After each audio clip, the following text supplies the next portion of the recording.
Hey folks, this is Abel James, and thanks so much for joining us on Fat Burning Man, where we help you look, feel, and perform at your best. What happens when a comedian writes a cookbook? You're about to find out. We're here today with our friend Anna Vocino, who's a stand-up comic, voiceover artist, and now cookbook author. In addition to being very funny, Anna loves food, almost as much as we do. Unlike most folks, though, who jumped on the gluten-free bandwagon, she is actually intolerant of gluten. Those two things inspired her to write a new cookbook, an Amazon bestseller called Eat Happy, which features easy-to-make comfort food free of gluten, grains, and processed sugars, and she does it well. Now, before I get to the interview, I want to share a quick email that came in from an NFL player named Will Montgomery, who says he lost 80 pounds by eating wild and focusing on real food. He says, down 80 pounds, listen to almost every podcast. I learned some great things from your podcast, like the importance of probiotics and healthy fats like olive and coconut oils. I also liked hearing about the importance of grass-fed beef and wild salmon versus corn-fed beef and farm salmon. Learning about healthy snacks was big too.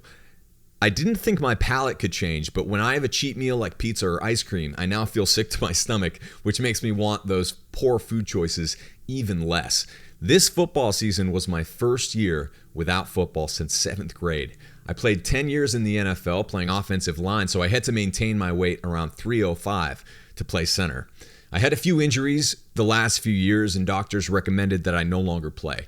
I just hit my goal of 225 pounds today, down from 305 with the Bears last year. Even though I was in shape for the NFL, now I can breeze up and down steps, cross my legs, and buy clothes at the store. Recently, I bought size 34 jeans down from size 42 jeans, and I've had to punch 2 extra holes in my belt. Thanks, Will Montgomery. Will, congratulations, man. If you guys are listening to the audio version, you want to check out the video version, go to fatburningman.com. You can see this, but Will's before and after pictures are stunning. And in the after picture, Will is holding his 2-year-old Samantha and newborn son, Luke, and it's a particularly hilarious picture. So anyway, congratulations on the new baby, Will, and of course, on dropping 80 pounds. And once you get here's the good news. Once you get the hang of clean eating, then it pays dividends down the road. You know how to do it. You build those skills. It becomes a little bit easier and more automatic over time. So don't worry about exercising far less now, because you know at this point, I think you've probably learned from your experience that it's much more about eating clean and eating right than exercising all the time to stay in shape. So kudos on you, man.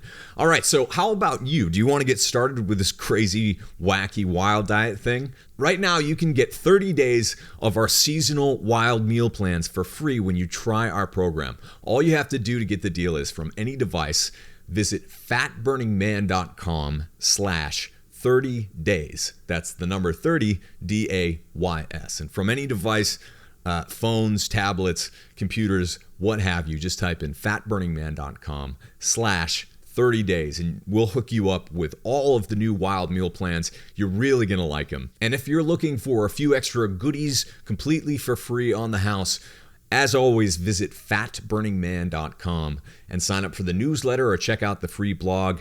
We have over 200 episodes of this podcast without outside advertising at all, for free at fatburningman.com now and hopefully forever. So on to the show with Anna, and this is a good one. Get ready to laugh out loud and to learn what Hollywood really does to its superstars, deep thoughts about the cream cheese and swerve diet, how you can be funny and write cookbooks at the same time, why cooking is like showering, and much more. Let's go hang out with Anna. All right, folks, Anna Vocino is a voiceover talent and stand-up comedian who also happens to be a celiac who writes cookbooks. She co-hosts the hilarious Fitness Confidential podcast with Vinnie Tortorich and has voiced hundreds of commercials, cartoons, movies, promos, radio stations, and video games, which is a super cool day job to support her passion of food blogging and cookbook authoring. Her new cookbook, an Amazon bestseller with a lovely title, Eat Happy, features easy-to-make comfort food free from added sugars and grains. Anna also cooks for a husband, a tiny dog, and by far the most terrifying, a teenage daughter. Ladies and gentlemen, she is the best lady voice in broadcasting, Anna Vocino. Finally, welcome to the show. Hi. Thanks for having me, Abel. Of course, I can say that Allison and I have been busy trying up a few of the things from your new cookbook. Good. And those cauliflower tots are off the shelf. They are ridiculous. And the coconut flour bellinis we tried with some of the salmon as well. And with the smoked salmon. And the creme fraiche. It's just simple things. You guys do dairy? Yes. Okay. I do, but Allison tends not to. So most of our stuff is like, you can have it with dairy, and I like it better that way, but you can also do it the other way, which is totally cool. Let's face it, dairy makes everything taste better. However, some of us, me included, can't handle it. So about half the recipes have dairy, half don't, but then a lot of them you can do different substitutes. Right. And I think that's the best way to do it, because dairy, even if you look into genetic testing and how many people are even adapted to have something that's the milk of another animal, because it doesn't make a whole lot of sense. A lot of people aren't, based on your background. And even like my brother doesn't do well with dairy, but I always did. It was fine growing up. But I was also kind of the chubby fat brother, right? So it's you have to look at how all this stuff plays out. It's not like you're not the chubby fat brother anymore. Now are you? I've been turning the dials for a while. Yeah. Well, the dairy thing was because when I first gave up sugars and grains, I relied very heavily on dairy for snacks and flavors it's a good stepping stone. Yeah. And then I was still so inflamed. Like I was losing weight, but I was still so inflamed. And being a celiac, I took my functional medicine doc had me take the Celiacs. I think it was the panel 4 for celiacs. Is basically like cross-contamination, like the top 18 foods that would cause the autoimmune response in a celiac. Right. And literally like there are like 5 different dairy particles that would cause that, casein, casomorphin, milk butyrophilin, like all these things. And they all were like on the red. Like it was like, this is going to kill you. But do you get you must get this all the time, because I get it being fat burning men. Like Vinnie especially is known for being lower carb. You are as well. Are you getting all these people who are just like, okay, keto, I'm just going to eat blocks of cream cheese all day long and have a bunch of swerve and take keto supplements, and I'm totally doing the best thing that's going to improve my brain? Yes. So, what do you say to stuff like that? I feel like, again, it's kind of a stepping stone. It reminds me of doing Atkins in the 90s, which is where I remember sitting in the Publix parking lot in Atlanta and eating a sugar-free Jell-O in the car when I was having a sugar craving on like day 6 of Atkins. You know what I mean? In the 90s. One of the most miserable images I can ever imagine. It was so sad. No, it was I was in a 2-tone blue Buick Century, 1985, eating sugar-free Jell-O. It was amazing. It was amazing. But yeah, no, I feel like it's really tough to wrap your brain around eating real food when you just haven't your entire life. Yeah. And we have a tendency to just eat on the run, and we are not teaching our kids how to cook stuff, how to cut vegetables and watching a cooking show or like buying like Mark Bittman's How to Cook Everything. Great book. Book is a great, if you really want to get in the kitchen, like, because we don't even know, like, people ask me all the time, what do I do with this artichoke? How do I prep the asparagus? Like, we don't know. Yeah. So therefore you're just like, well, screw it. I'm just going to have a brick of cream cheese and smash some swerve in there and some 95% cacao chocolate, and then just eat that for every meal. All day. I get it. I get why they do it. Yeah, I get it too. But it's the same thing as, doing the paleo diet and just going to McDonald's and getting 3 patties without the buns.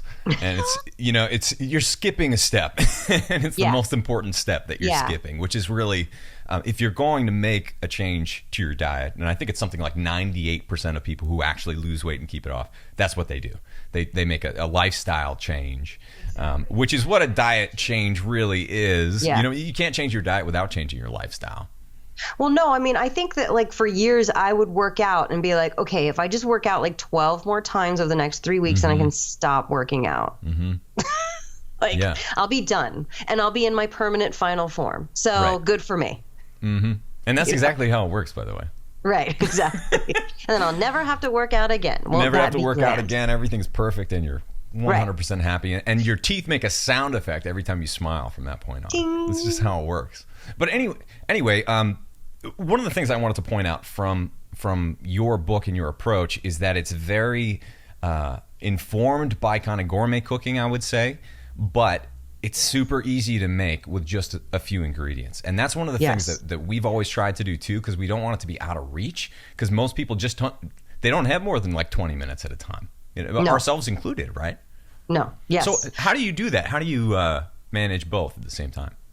Well, I mean, listen, there are some principles. There's a reason why a lot of cooking is based on French cuisine, and why we call things sautéing and different, julienning things. There's a reason why we have that vernacular for cooking, is because they have things very well thought out. How you prep your food, the steps in which you prep the food, the steps in which a recipe is written is very important. And things have to be, listen, I get tweeted and messaged all the time about how people, for the first time in the kitchen, a 20-minute recipe takes them an hour. Right. But I keep saying, just keep doing it. First of all, you're going to memorize the recipe, and you're not going to have to, and then you're going to make changes and substitutes on the fly, which I encourage everybody to do. Yeah. And I just think that, like, the French and Italian way of cooking, which a lot of my recipes are French and Italian based, and then a lot are Mexican based, because I live in Southern California and there's a huge Mexican influence, not to mention the fact that it's really easy to eat paleo, eat low carb Mexican food. It's just a really easy thing to do. Yeah. But a lot of it is just taking these basic principles and then repeating them. So whether you're going to oven bake a piece of meat, grill it, fry it, braise it, put it in the slow cooker, it's the same concept, and then you layer on different flavors. Yes. So it seems like that. it's almost like a when you start to think of it that way, you can kind of decode it and make anything. And that's what so few people have actually done, even cookbook authors, I think, because they get so caught up in it's not minutia, but it might be rabbit holes, right? It might be kind of a myopic way of looking at cooking, because that's where their background is, and that's how they learn to love it or whatever. But very rarely do you learn the actual principles that it takes, because you're right, at its root, it's like you've got a veg.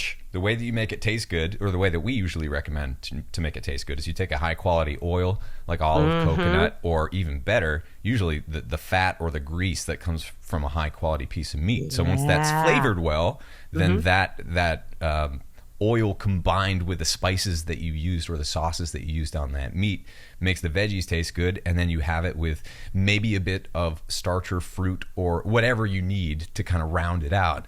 But that's not that hard once you learn a few things in the steps. But also, I talked to someone recently who had a kind of funny analogy. It's kind of like, he said, learning to cook is kind of like learning how to shower the first time. Right, like, where it seems easy to everyone else, but like there's a lot of stuff that you've got to do in there that makes showering worth it. Yeah, it's a time management skill. Yeah. So how do you make that jump to that's where most people fall off, right? They maybe push too hard, try too hard at the beginning, get burned out, and they're just like, I can't do it. How do you help people connect? Well, listen, everyone has different schedules. Everyone has different work requirements. Everyone has different budgets, and I get that. And I think that what I tried to fill this book with was different. There's a recipe for a mustard and leek encrusted tenderloin. That is something I only make on Christmas Eve. It's not something I'm going to buy on an everyday basis. Yeah. Because to buy a tenderloin is freaking expensive. But there's also a lot of slow cooker recipes that are less expensive, and then maybe you could start in the morning and then come home and they're done. Or my new favorite thing is the Instant Pot. Have you tried this thing yet? We've got one over there. Yeah. I'm obsessed. I make super cool chicken broth 3 days a week in this thing. Yeah. And then I'm now converting all of my slow cooker recipes into Instant Pot recipes, because it's so fabulous. Wow. But I think that, like, you have to, here's what I like to do. I personally do a more European approach. I kind of like think, what am I in the mood for in the next couple of days, and go to the store and just buy a couple of days worth. But that's me. That's what I prefer to do. If you have to buy in bulk and go to Costco and buy everything weeks in advance, I don't have the storage space for it. I always get asked the question, can I freeze this? Can I freeze that? I'm always like, sure. I don't know. Literally nothing makes it to the freezer because we eat it. Yeah. You know what I mean? Like, I do it very much like, and maybe that's just being in a household with 3 creative people. We're very much at the whim of, like, what are we in the mood for? We can't, like, commit to anything. That's how we do it too, yeah. But yeah, I think that you start off with, like, what would I like to eat? Go through and dog-ear pages or put Post-its on what you'd like to eat. And I have pantry, pantry lists and grocery shopping lists, perishable lists in the book, so you can kind of see the things that you're going to buy on repeat. Yeah. And I made sure there was nothing in the book that wasn't repeated at least once. Mm-hmm. There's no ingredient that, even the garam masala for the chicken tikka masala, the various components in the garam masala are repeated in one other recipe at least. Because you don't want to buy $25 worth of spices and then make that dish once a year. Yeah. I don't believe in that. It's a huge obstacle for a lot of people because if you don't know what to do with all these spices that you can't even pronounce, then you're probably not going to buy them, and it's probably not going to end up in your recipe. But if you've got like salt, pepper, and garlic powder or something, you can, and a bit of hot sauce or something, you can start small and make a ton of stuff. And so it's that's one of the things that definitely stood out about your book, because I trust me, I'm sure you get a lot of unsolicited cookbooks sent to you as well. It's like we see a lot of them, and the thing that makes it good is how intelligently it's designed, how intelligently the recipes are laid out for you, and how well they use the ingredients together and make it easy on you to not just assume that you have an entire pro cook's spice cabinet from the get-go. And that drives me crazy. Like I love cookbooks. I have been obsessed with cookbooks ever since I was a little girl. So it was important to me to write the instructions so clearly that if you're the first time in the kitchen, you can follow them, but also so that somebody who's a pro in the kitchen won't be like, she's stupid. This is stupid. This is so, you know what I mean? Like, I want it to be written so that everyone can understand it and get in there. Do you think being a comedy writer helped? I think that when I sent it to my editor, she had to come back at me several times and say, this is not appropriate. Wait, what part? Like, I said something about like asparagus, because the trick with asparagus is you can either just cut the ends off, but you just kind of bend them to where they naturally snap on the end, because people don't, because they're very fibrous and they're tough to eat, the ends of asparagus. Right. So you could just feel it and go, and it'll pop right off, or you can just cut up, but usually it's further up than you think it's going to be. And this ensures that people will eat the whole stalk of asparagus. Yeah. And so I had said something in there like, those little suckers are tricky or something. And she's like, don't use that word. Suckers? And I was like, all right. I know. But I see what she's saying. Like, in the book, you got to keep it, on my blog, however. But yeah, no, I think being a comedy writer helps, because when I write a joke, you have to get, that premise has to get to the very essence of the thing. Yeah. And the same thing, like, you have to economize words in a cookbook. And it was funny because I remember some celebrity, I'm not going to say who, came out with a cookbook several years ago, and I saw her at an audition, and she was like, oh, I just came out with a cookbook and it's just so exhausting. And I was thinking to myself, it's a cookbook. Like, there's not a lot of words on the page. Yeah. You know what I mean? And now I totally ate my words because it was so hard to distill it down to its essence, yet make it clear enough and enough information. And repeatable, and having people who are new to it coming and For sure. It's fascinating. Yeah. When you write instructions for anything, because nobody reads instructions, and recipes are just fancy instructions, really. Yeah. You know, so it's hard to sell an instruction manual these days, and it's even harder to write one. I'm bad about it myself, because I'm always like, yeah, I know that. Like, I like to just, I got it. You know what I mean? Yeah. And then just go, and then I'm like, wait, I skipped something really important. But the thing is, you know, since Allison and I have been cooking this a similar way with real food, clean, with real ingredients for a while, we see something like this, and I think even though we made some of your recipes, it's more like this gave us an idea. Exactly. For how to do something that we already kind of know how to do, and we like riffed on it and played with it a little bit, and that's what you've got to do, because you don't always have those ingredients, and maybe you can't even find them, but it's important to give it a shot. And like cauliflower tater tots. I loved tater tots as a kid. Who didn't love those, right? And so the idea of making it out of cauliflower is just like, why didn't we just ever do that? That's such a food blogger thing to do. That's what we try to do too. It's like make the things that are comforting to people and easy to make something that could actually be a part of their lives. Have you found that those are some of your most popular recipes? The Absolutely. Pizza, the cauliflower, 100%. They're all, because they're all the foods that are the replacement foods until finally, now the way I cook almost every night, like I made my almond crusted baked cod, I made a salad, and they had corn on the cob. And like that was like, that was it. Like I don't you know what I mean? Yeah. It's a special night if I'm making the cauliflower tots, because as you know, they get more labor intensive because you got to get all that water out of the cauliflower. Right. Yeah. But yeah, it's interesting. I tried to put a lot of those substitute things like the, almond meal onion rings, or even like fried okra, which someone like me who grew up in the South, I love fried okra. Yeah.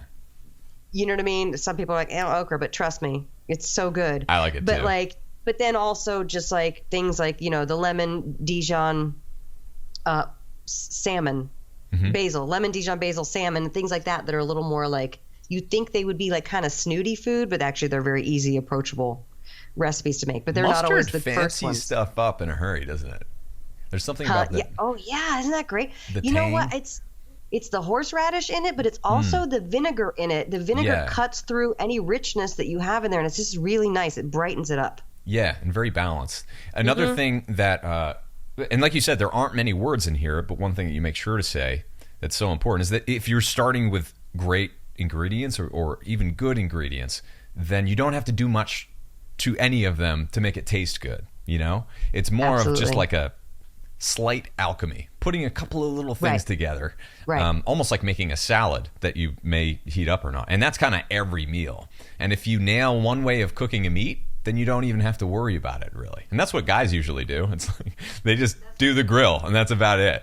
And it's wonderful. I live with a man who grills, and it's wonderful. Mm-hmm. It saves me from having to make every single thing.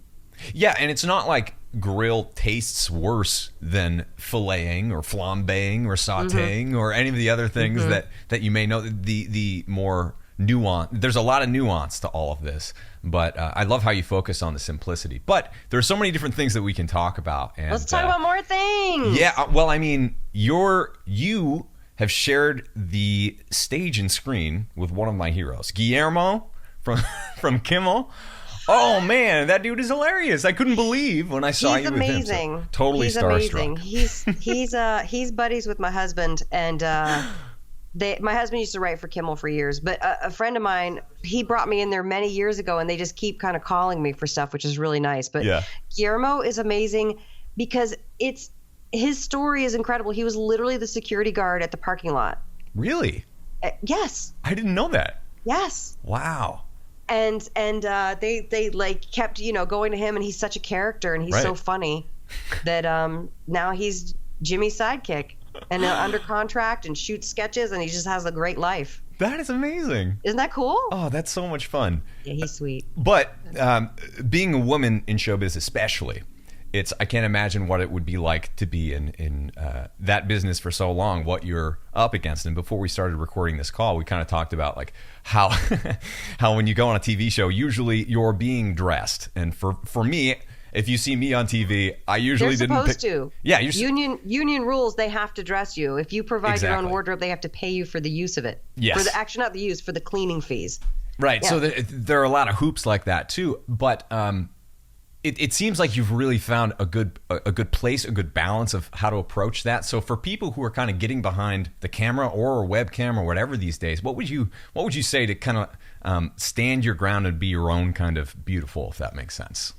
Well, first of all, the number one thing that no one in their 20s will do is just make peace with who you are, what you look like, who you are, what you're bringing to the table. It's real hard because you look back in your 20s and even the early 30s, you're still not quite sure what, you know what I mean? And then something changes the older you get. You just get, first of all, more experience and you get more confidence.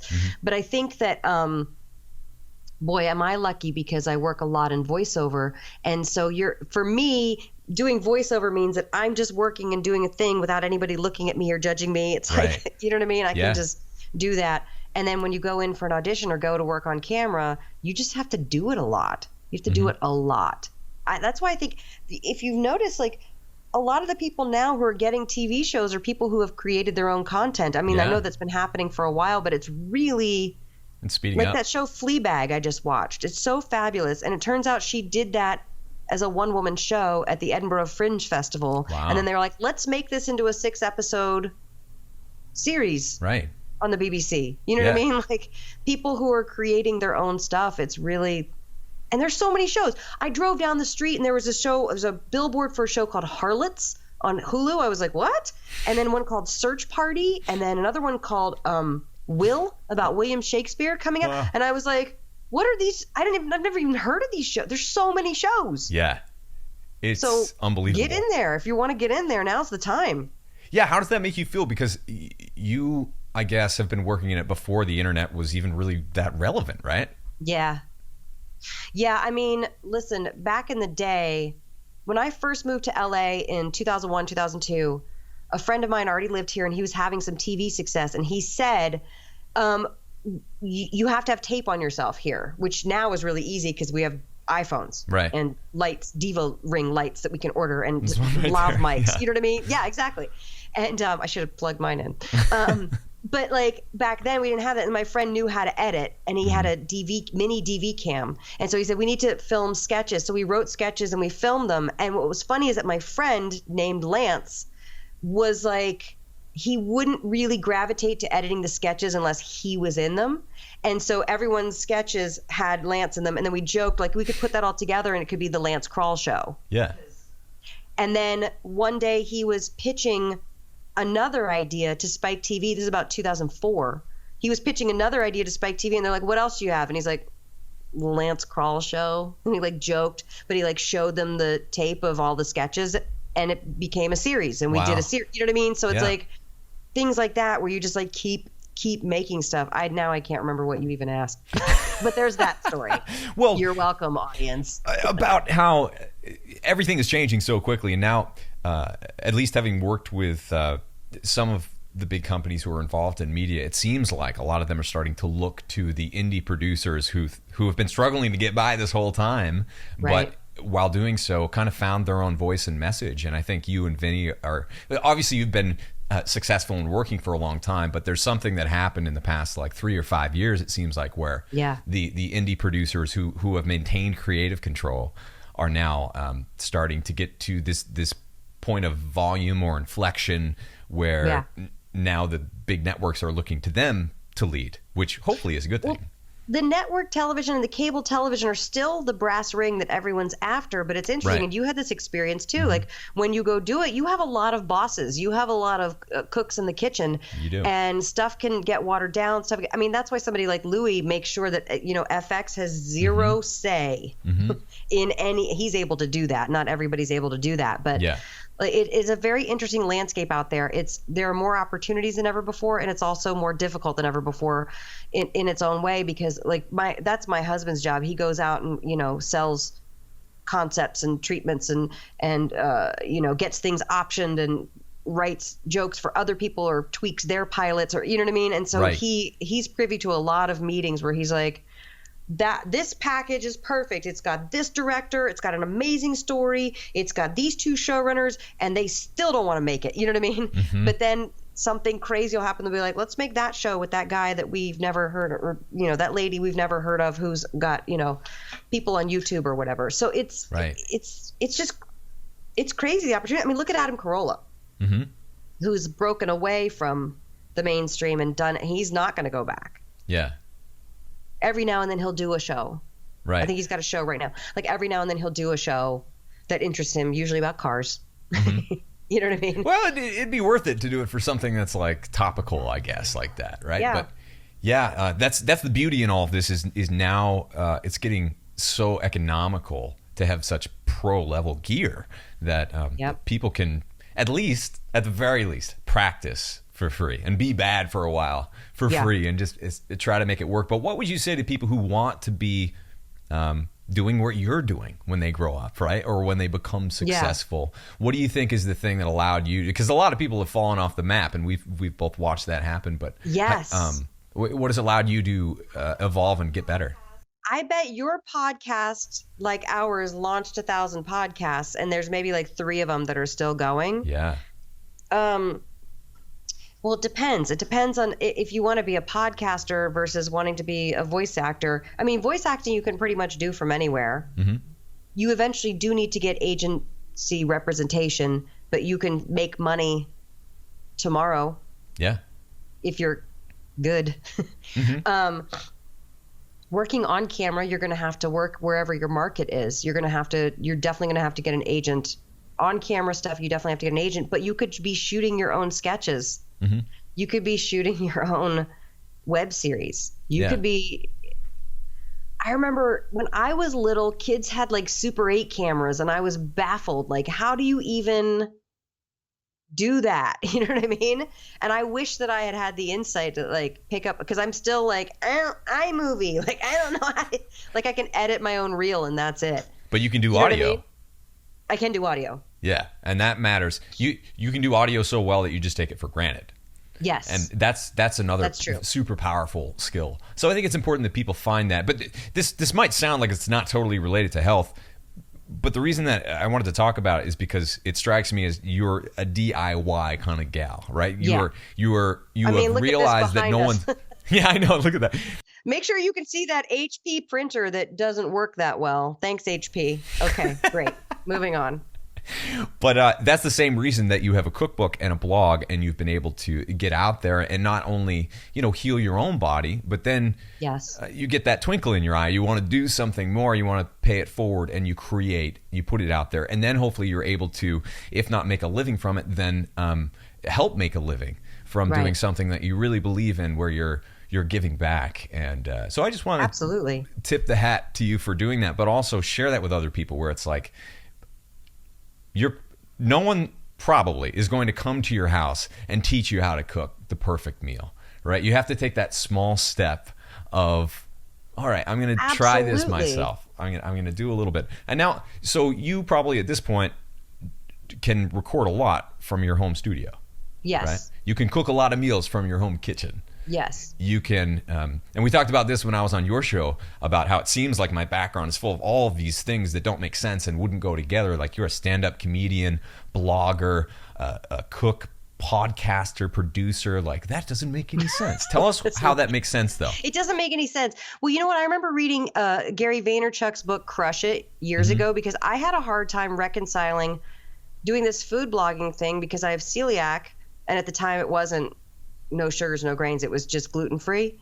I had a hard time reconciling being that person with being somebody who wants to, be in a movie or a cartoon. Yeah. It felt like it could, and he was the first one who said, at least that I saw, who said, no, the future is people who are, hybridizations of like everything they love and are able to kind of be authentic in all of those things that they love. And they want to look, there's other things that I love that I'm not going to go put out there. You know what I mean? Because it's just not my area of expertise at all, but there's things that I love. But if there's things that you are an expert at, and some people are just like, some folks are experts at teaching how to do voiceover to other people. Like, I don't want to do that. Right. So I'm not, you know what I mean? I don't want to be a voiceover teacher. So I won't, you know what I mean? That's not a thing I'm into, but it's certainly an area where I have expertise. I love performing, I love entertaining, and I love food. And, but also I was going to say, like, you're talking about figuring out like the health angle of all this is there's a mindset issue that's happening that we're all kind of having to peel back the layers of the onion with the way, this former way of eating versus this new way of eating. And it kind of bleeds into everything, because I do a process every morning where I look at the day before and I say, where did you feel angry or sad or whatever, and why? Like what triggered you? So if it was Tell us more. Right? Yeah, so that sounds interesting. It is. It's like, usually if something triggered you, it's because triggered you with a negative emotion. It's because it triggered a belief that you're believing that's not necessarily true. Yeah. So I'm trying to think of like a good example, because like I don't want to get too personal, but like if something, okay, let's say something didn't work out that you wanted to work out, and it made you feel sad or disappointed, or it made me feel sad or disappointed. Let's talk about me. Yeah. I would think, okay, that thing stung. I felt rejected. I felt sad. And then I would think, like, why though? What are you believing to feel that? That I'm invisible. I feel invisible. It makes me feel invisible when I'm rejected like that.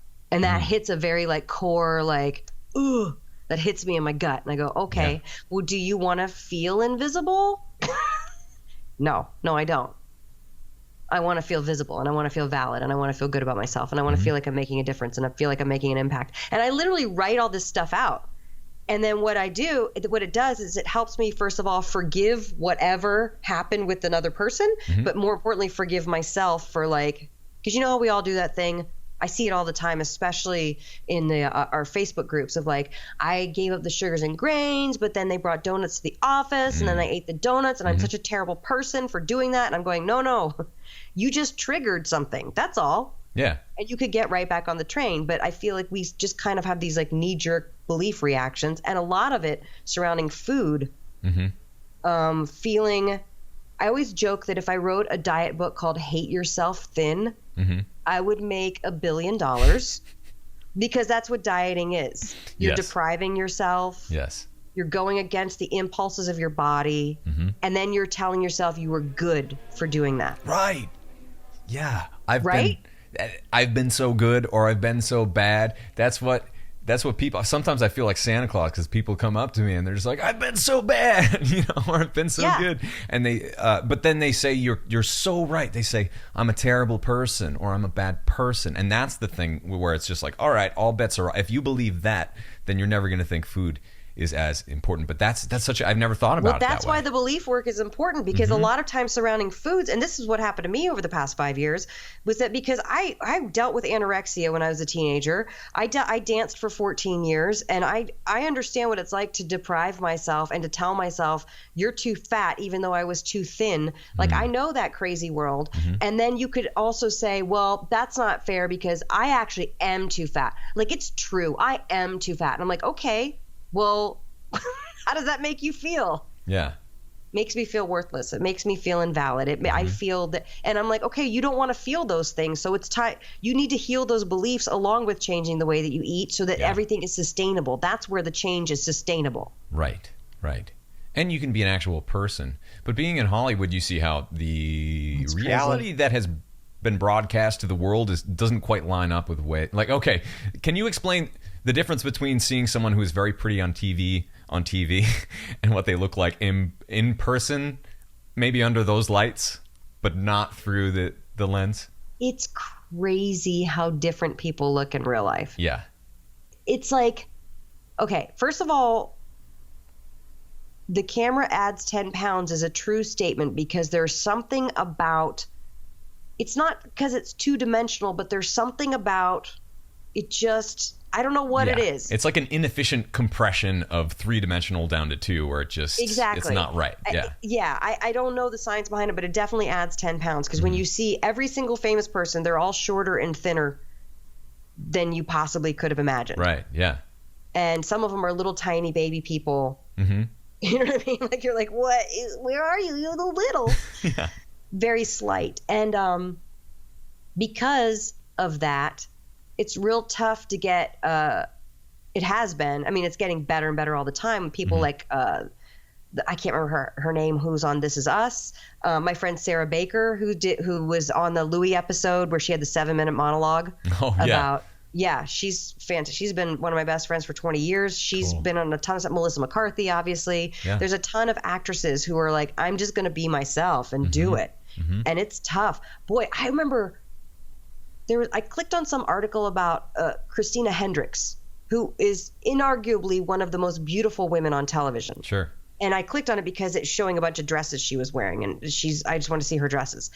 And then I scrolled down to the comments, and I was like, whoa, slow your roll, people. They were so mad that she wasn't rail thin. Yeah. And I was like, why? Yeah. Why do you care? I know that there's trolls and everything, but that really stood out to me. And then people were saying she's just unhealthy. It's sad. And I was just like, if she's unhealthy, then I want to be her unhealthy Christina Hendricks when I grow up. That's all I'm saying. Yeah. But just the amount of judgment is so ridiculous. If there are, especially once you travel to different parts of the world, one of the things that is hilarious is it becomes more and more reductive, because it's if I'm in certain places, then maybe I'm like, oh, he looks like a gym-going CrossFit type or something, which I'm not, by the way, but that's what they assume. But it's if I'm in some other parts of the world and it's just like, I'm the gringo, or it's like Right. it gets so reduced, and you realize that everyone has their own perspective that comes with a lot of baggage most of the time, and is oftentimes not true.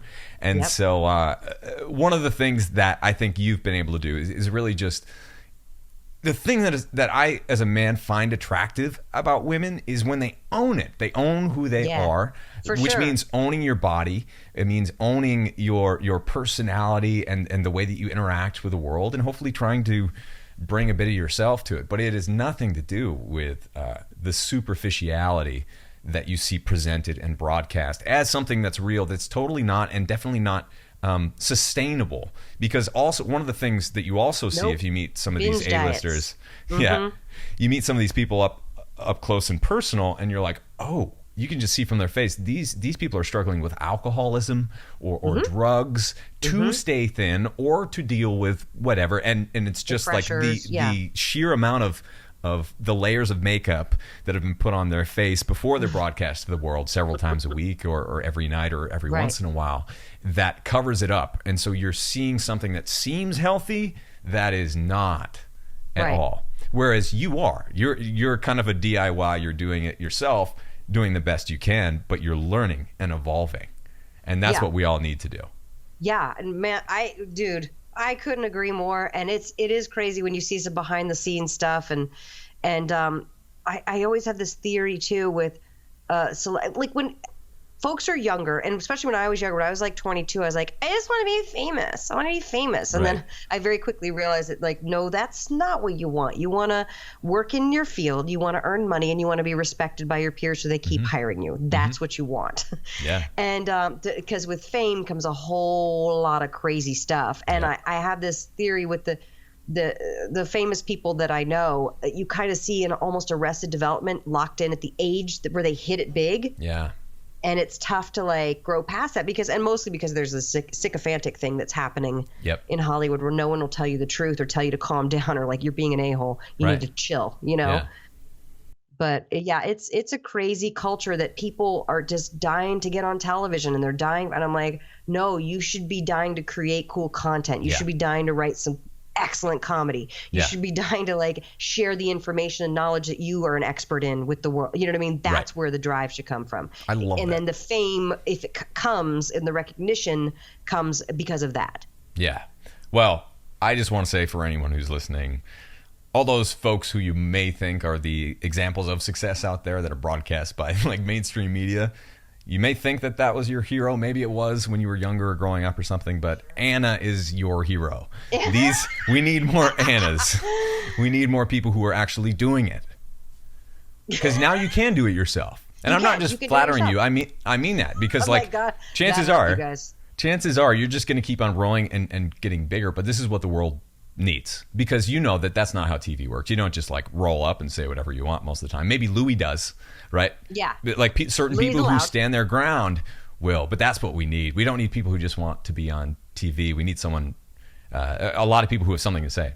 That's what I love about stand-up is that's a venue where you can say what you want to say, and as long as it's funny, you can get away with a lot. Yeah. As long as you make the people laugh and realize and recognize themselves in you. Right. And I would love to see one of your shows live one of these days. Yes! We're almost out of time, but obviously we could talk all day, and I hope that we do sometime soon. Yes. Come one to Austin and visit and hang out. I know. I need to come to Austin. You really do. I've been wanting to come there. I heard it's the coolest. It is. You guys, you and Vinny need to come immediately, actually. We should, and we'll film it so everyone can see us doing silly things together. But before we go, content, baby. This is the book right here. It's called. Oh wow, that's funny that you have that. Isn't that interesting? That's really. That's odd, Abel. And even if you don't usually buy cookbooks, this one is worth it because it'll give you ideas for how to make clean foods taste great relatively easily. And there aren't many people who have that approach, and you do. And I think it has something to do with being artsy-fartsy like us, because we just kind of think a few levels, outside of the norm, and that's what you need in order to, this is a new way of doing it, right? You've written recipes in your own way too, and that's what we do, and that's what you've got to do. DIY, baby. And there's a certain amount too of like having to perfect things, like not wanting to put out, and it took me so long to write this because the learning curve was huge. I didn't like hit the ground running knowing how to write a cookbook. Like that wasn't like, I wasn't born like, oh, a cookbook. Right. Like it took time. And I think that there's a bit of artistic perfectionism that went into it. And even now it's in its third printing and I've revised it. That's great. You know what I mean? Yeah. But Eat Happy 2 will be on the way maybe next year. Killer. All right. Well, don't lose your mind in the process. I won't. Not this time. All right. Well, thank you. Before we go, please tell folks where they can find you as well. Oh, you can find Eat Happy on Amazon. I'm sure you'll put a link in the show notes. Yes, you can find me at annavocino.com. You can find my Twitter is Anna Vocino. My Instagram, I like to post yummy food pictures on the Insta. It's great. I follow you on Instagram. Come play with me on the internet. Tweet me pictures when you make stuff. That's my favorite, especially because my East Coast people tweet me at about 4:00 my time, and I get a whole bunch of dinner pictures, and I'm like, oh, I'm hungry now. I love it though. I love it. That is great. Yeah. Yeah. Well, tweet it, all of us. I am Fat Burn Man on Twitter, and as always, the show notes for this episode will be at fatburningman.com, and just check out. Or search for Anna Vocino. Anna, thank you so much for coming on Fat Burning Man. You are the best. Before you go, don't forget to grab your listener discount on our 30-day fat loss plan. In this plan, we share 30 days of mouth-watering wild diet meal plans that are designed to help you drop fat with real food. The meal plans are paleo-friendly, easy to make, and literally the meals that my wife Allison and I eat just about every day and night to stay lean, fit, and happy. In the program, you'll get the most effective method of meal and nutrient timing to best stimulate fat loss and muscle recovery, the truth about how much protein you really need for your body type, 30 days of specific healthy fat-burning meal plans as a done-for-you nutrition strategy, and tons more. If you check it out today, you'll even get a listener discount. All you have to do is type in fatburningman.com/30 days. That's the number 30, DAYS. Once again, that's fatburningman.com/30 days. I'll see you there. Thank you so much for joining us on this episode of Fat Burning Man. If you liked it, don't forget to hit the subscribe button on iTunes, Stitcher, YouTube, the podcast app, or wherever else you might be listening to or watching this show. Got a second? Please leave me a quick review on iTunes. I always love hearing from you, and if you think someone else might like and benefit from this free show, please take a second to share it with a friend or with a family member. You can get in touch with me on Twitter at FatBurnMan and Facebook by typing in Abel James or Fat Burning Man. Drop me a line anytime. Did you know that I've recorded over 150 episodes of Fat Burning Man, winning 4 awards in independent media and hitting #1 in more than 8 countries? And here's some more good news. You can download and listen to every single episode for free. All you have to do is type in fatburningman.com. I'll give you a second to type it in, fatburningman.com. And you'll get all the show notes in video and audio versions for all the past episodes of Fat Burning Man. Better yet, enter your best email at fatburningman.com, sign up for my newsletter, and I'll even send you a quick start guide to start burning fat right now and a few of our ridiculously tasty recipes as a special thanks for signing up. Once again, just go to fatburningman.com right now, enter your best email to get your free fat burning download straight to your inbox, and make sure that you never miss a show again. This is Abel James signing off. Thanks so much for listening, and have a great week.